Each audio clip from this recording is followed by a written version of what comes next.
นี่ของเขาเนี่ย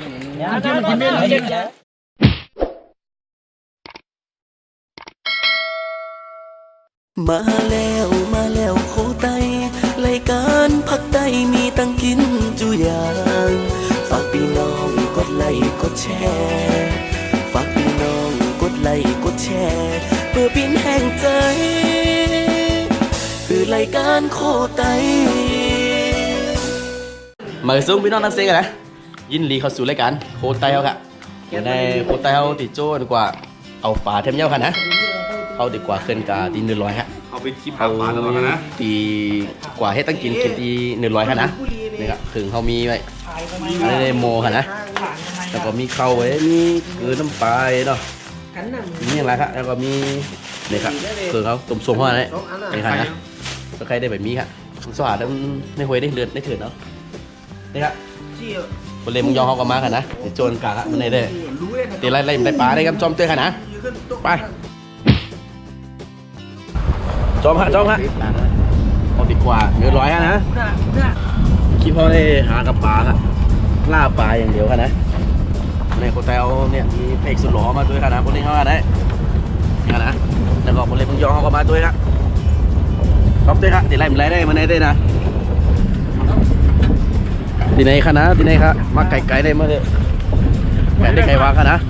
ที่ไหนไปไหนมันทำไมต้องขึ้นไปทำไมดูเลย มีตีป่ะมีตีป่ะแน่นอนมันดื้อได้ที่หักบอกเออเลือกที่เพียงเลือกไปกินแล้วกินอะไรเว้ยพร้อมลุยครับอะไรเนาะเหมือนในเต้ติดเอาปลากันโคตรไต้เขาเนี่ยเอาปลาอะไรกันนะอะไรคลิปแล้วนะ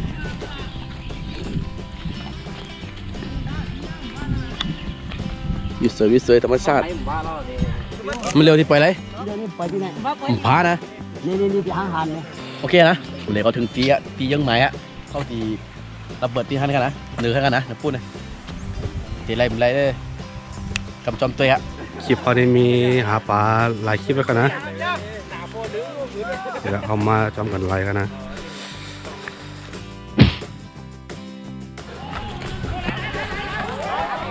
ไว้โอ้ย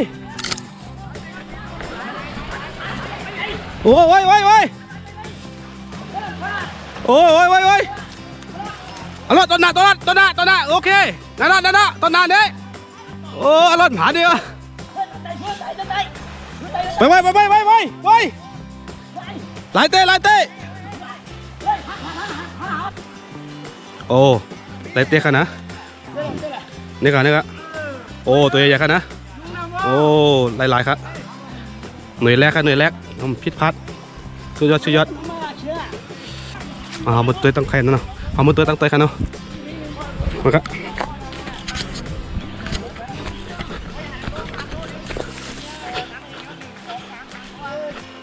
นี่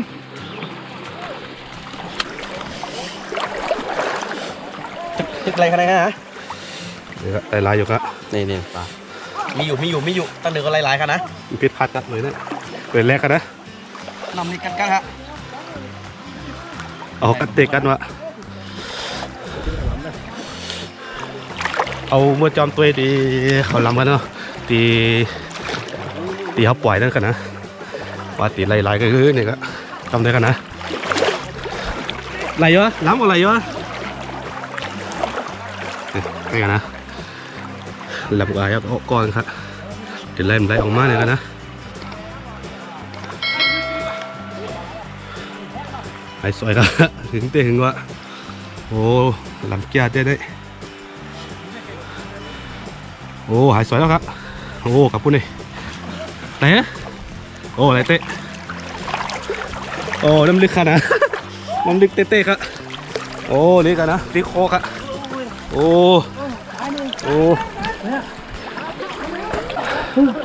เลย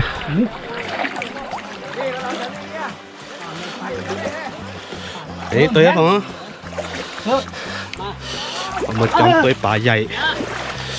นู้นตะกุนเนาะนี่มันคำขาเลยอะนำคิวเนาะ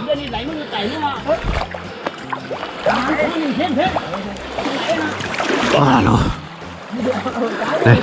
เขาจอมตัวปลาตีหลังนะครับนะโอ้ตัวใหญ่ก็มี ไม่เอาก็มีนั่นเอ้าขาดอันนี้วะ มาเอาโอ้นี่โอ้พัดอะสุดยอดโอ้คลิปพอนี้มีคลิปหาปลาหลายคลิปเยอะกันนะจอมเตะกันนะโอ้เนี่ยคนหลังเป็น3-4เปาะโอ้หลายเตะโอ้ตัวใหญ่ๆหมดโอ้โอเคมาแฟนมาโอเคตายนี่เชียวตายนี่เข้าไปแล้วไอ้ที่เขารวยนะนี่นำบุญออกบ้านมั้งอ่ะมาเข้าไปในน้ำหมดอ่ะ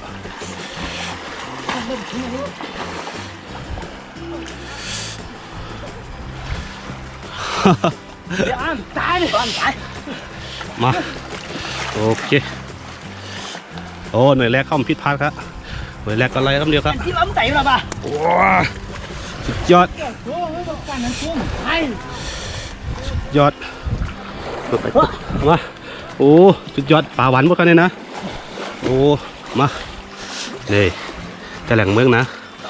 ปากยากขนาดนั้น มันตายเชื่อมที่เชื่อมปั่นเชื่อมอะไรนี่เชื่อมใครบ้าเสียบ้ามันนี่โอ้ไรสุดยอดปลาจะนิ่มหมดอ่ะนี่ก่อนไรดึกอ่ะตรงไหนก็ไม่ได้ตรงเข้าตรงไหนโอ้มาแฟนมาตามตายคนดีกว่าใส่ซ้ำแล้วเดี๋ยวเพื่อเป็นมือไหนซ้ำเยอะเนี่ยเต็มกับตั้งน้ำไหลอ่ะทุกคนนี่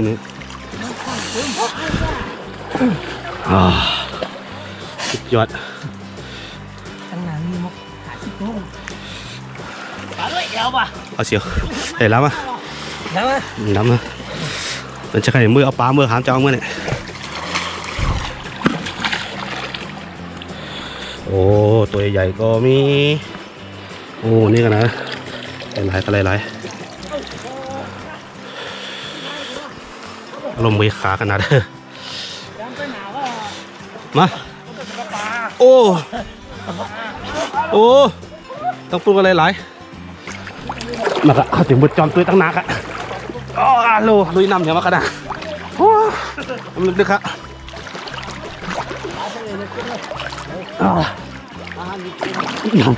น้ำลึกก็ทำควายพิษเลยนะมาเอาตัวนี้น้ำตื้นน้ำวุ้นนี้น้ำตัวนี้โอ้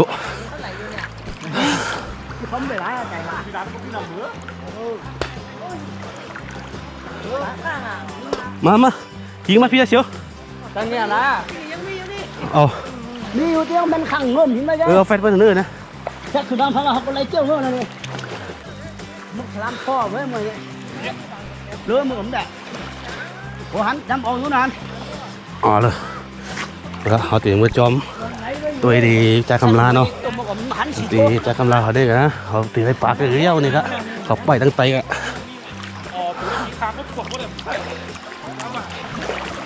ฮัลโหล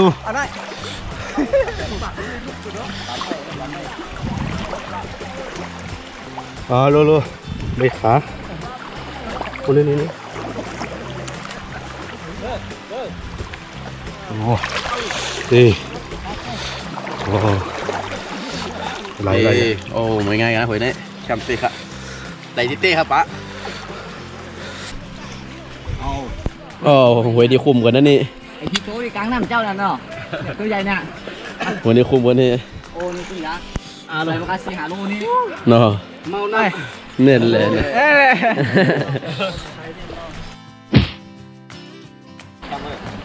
เอาลูกนะพวกเดี๋ยวกันนะอ่อนร้อน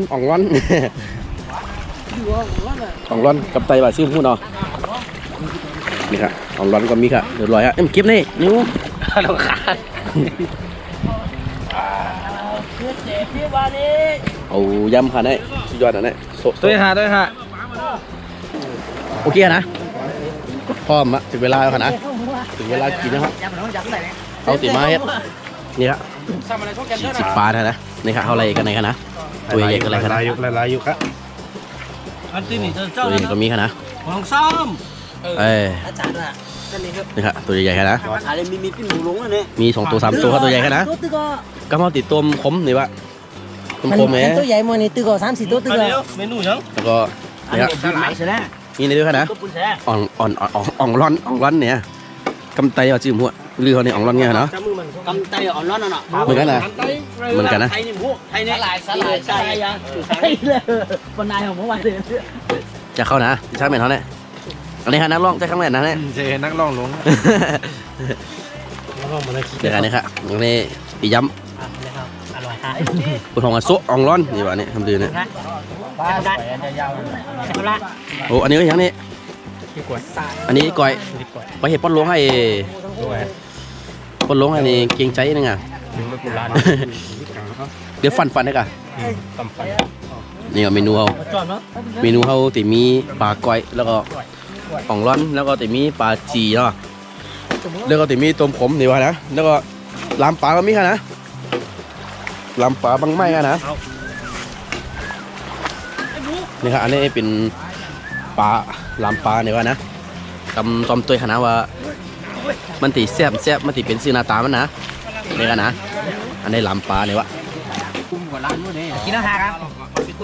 เอาหัวใส่เนาะกินหวานเนาะ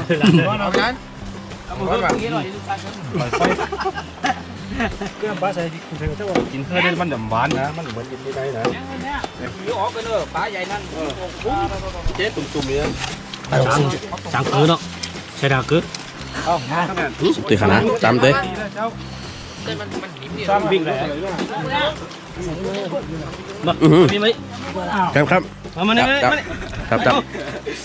คมขับเดี๋ยวคมหินเนี่ย เขาว่าไอ้มาสปาอะไรเขาฟันไหนเขากินได้ คมหินขับเลย มาด่ามามยัง คืนเนาะ เดี๋ยวพวกกินนั่นนี่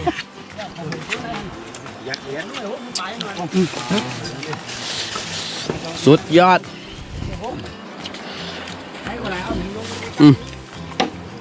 กินอะไรของเราเนี่ยถึงมาครับเอ้าคุณลูกละมั้งมึงตั้งน้ำบุกเราไม่เอาน้ำ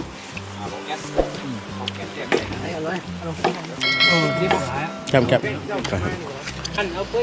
จีปลานี่ไงปลาจีครับจะให้มันจีนะไฟไหม้หมดละไฟปลาไหม้วะเนี่ยเอ้ยพี่ดูไฟไหม้นี้น่ะ ปาจีฮะนะ เอาก็ผินฟื้นขึ้นไฟใหม่ก็มันก็ฟังเขาเดี๋ยวมันก็จิ๊บอยู่ในตัวนี้ก่อน ปลาปิง ปลาจีวะเนี่ยปลาปิงโอ้ป่ะ ปลาปิง ปลาปิง อันนี้จับพอดีหวานเสียวคนก็ว่าปลาจุ้มมันมาเจอ เฮ้ยเล็กนะเล็กนะเอาไปรอบนี้นะ ลงมือปลาต้มฮะเก็ตกระมอฮะนะกินซิกเซ้งฮะ เอาไปภาษาโลก อะไรพันน้อยอย่างเจ้านี่ ปลาขาวฮะเมื่อวานได้ปลาโคตรฮะ กินเอาเลย ไข่มีกุโตฮะนะ ปลาควายครับนำเลยปีกใจร้อน มีก็เปรี้ยวพลังเอาปิงนะปิง สลาปลาก้อย นี่กับนิ้วหีบอ่ะปิงก็ อ๋อใส่เกลือครับใส่เกลือ มันขยับชื่อเฮ็ด ปลาต้มซองเนี่ยโอ้ยร้อยค่ะนะนี่ฮะเขาปัดขี้ออกซิมว่าละขี้เมี้ยกำจอมเตะกำหนา โอ้ยอ่ะ ส่วนมือค่ะนะเป็นส่วนมือค่ะหลายๆครับก็เขาก็ทำมาหลายๆครับ ทางด้วยแบนก็เอาไปออกมือเลย ข้างในปีไม่ได้มาลงเครื่องปัดต้มห่อเด้อ คือมาขอได้บงเนี่ย สุดไปเอาโรสเสร็จแล้ว นั้นเอาขยับไก่มาตรงนี้นะยิ้มมาตรงนี้นะมีแต่2หิบนะเมาอ่ะ ไอ้ใหม่อ่ะ ปลาเปรี้ยวหรือปลาเมาอ่ะปลา จะเอาใส่ข้าวโพดเสียใส่โบเสียข้าวโพดกินข้าวขาดเสียแล้ว เอาอย่างนี้จับมือน้ำดีเอาไม่มาเก็บว่าไงซื้อไปใจปิญญาไม่มาเก็บว่าได้ค่ะต้มปลาเลย โอเคค่ะนะ จับใจมึง พร้อมกินแล้วค่ะนี่ค่ะนะเอาเล้งแถว เอาอันนี้อร่อย พี่ปุ่นเสร็จแล้วพี่ปุ่นมีสีสันเลยแน่นี่ครับ ใส่เยอะคนละ นั่งเสร็จแล้วมันน้ำอ่ะ ไม่ได้เยอะ เนาะโอเค ไปถกไหลพ่อเสร็จแล้วก็เคยปกเสียดายโอเคเอาละ อันเนอะมัน เนี่ยคนเขา ตั้งหลายเขามา คือคะแนนนะ พร้อมกินเยอะกันนะ มันเป็นแมงฝ่าคุณนะแมงฝ่าคุณนะแมงฝ่าคุณอยู่แล้วนี่ มาเด้อพร้อมกินเด้อ มาล้อมวง ตีไผ่ตีมันนางก็แล้วเด้อต้มส้ม มาเลยนาสาม อันนี้ต้มขมดีกว่านะอันนี้ต้มขมอ่ะจำตัวเองครับเขานี่ครับอันนี้ปลาต้มขมต้มปลาหลามนะครับนั่นเลยหลามมังไม่นะครับนั่นเลยเอาจิ้มด้วยน้ำมันก่อนเนาะ มาเลยพี่เลย แก่ ชื่อ แก่อร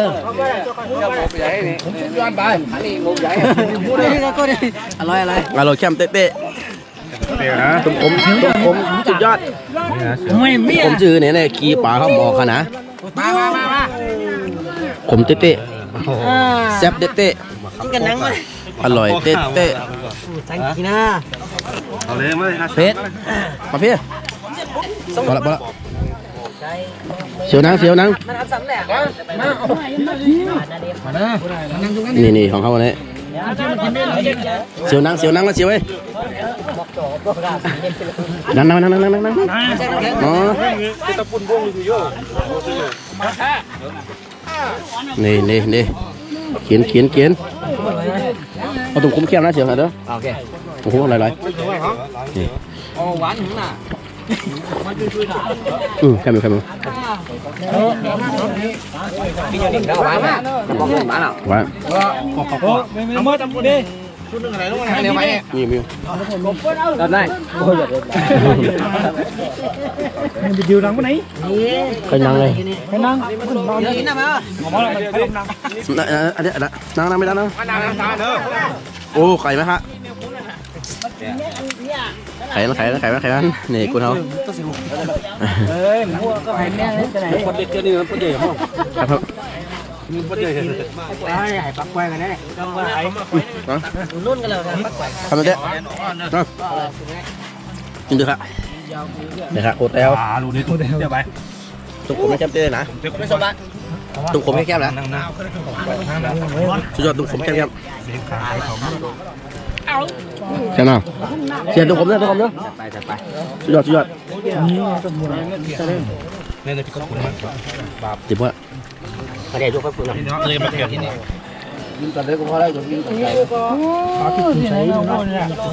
โอ้ยอันนี้เป็นติ๊กกินกันเชียวเอาปอนมันที่ปีนอ๋อยในเขานี้มันเป็นสาว ปีกก็เขาปีกก็เขาก็ได้ พวกป้าจ๋านี่นี่กลางมาก็มันกินเนี่ยกลางนี่ตั้งกินเลยเนี่ย กินอะไรมั้งเอามาแล้วโอเคนะไก่โคตรแล้วนี่พวกเราหลายๆนะวันนี้พอเจอคลิปในนี่ก็ฝากกดไลค์กดแชร์พี่น้องเขากดหลายๆนะตัวเป็นแห่งใจในการโคตรแล้วคลิปแดงก็ติมีกันในคณะเจอกันใหม่คลิปหน้านะโอเคครับใหม่สุดละ ขอบคุณเลยประดับไล่ร้อนเลย